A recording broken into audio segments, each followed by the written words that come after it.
The hermit crab essay. What is a hermit crab? A hermit crab is a small crab that, instead of growing its own shell, inhabits the cast-off shells of other crustaceans. Okay, what is a hermit crab essay?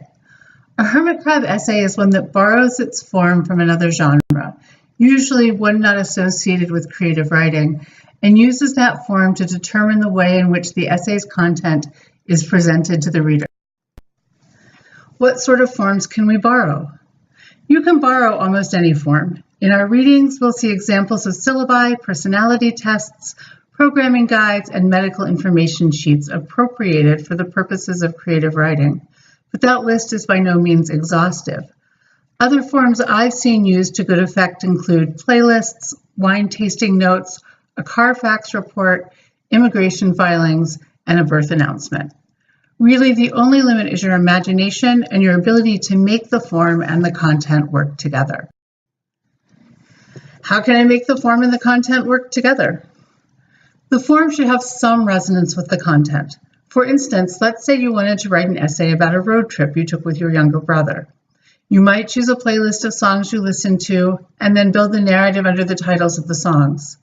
Or you might write something that looked like a travel guide, perhaps titled "The 10 Worst Restaurants on the Way to Visit My Father," and then craft an essay out of experiences you and your brother had in bad roadside restaurants during the trip. The secret is just to find something that connects back to and supports the content with which you plan to work. If I use a form like a playlist, do I have to have actually played those songs during the time I'm writing about? No. The hermit crab essay is a type of lyric essay.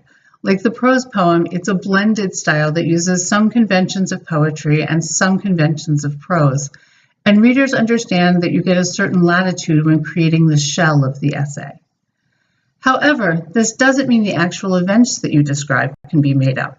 You still want the actual content, the writing that comes from personal experience, to be true. Can I use interactive forms? Sure, if you have the coding skills, you are welcome to use interactive forms for this essay. For instance, you might create a choose-your-own-adventure essay using Twine, a simple JavaScript program that allows you to build reader-driven narratives. But only try this if you already have those skills.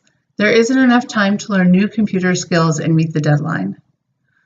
Also, please make sure that if you choose an interactive form, you make sure that your essay is fully accessible to people with low vision who use screen readers to access the course. Again, if you already know how to do this, go for it. But if you don't, this probably isn't the time to learn. Can I use images in my essay? Absolutely. In fact, graphic memoir, which is now a genre all its own, began under the rubric of the hermit crab essay. Touch base with me because if you're creating hand-drawn images or other labor-intensive elements, those images will count toward your word count. Again, be sure that if you're doing this, you've provided alt text for the images, descriptive text that gives the full information that someone would get from seeing the pictures, so that it's accessible to class participants who use screen reading software.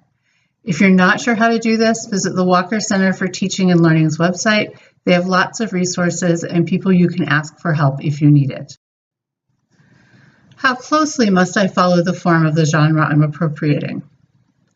This is entirely up to you, but it's probably important that you not stray so far from generic conventions for your form that it's no longer recognizable.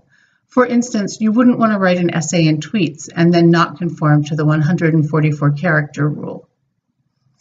A good rule of thumb is to determine whether or not the reader can name the genre you've borrowed from without your having to mention it in the title or the body of the essay.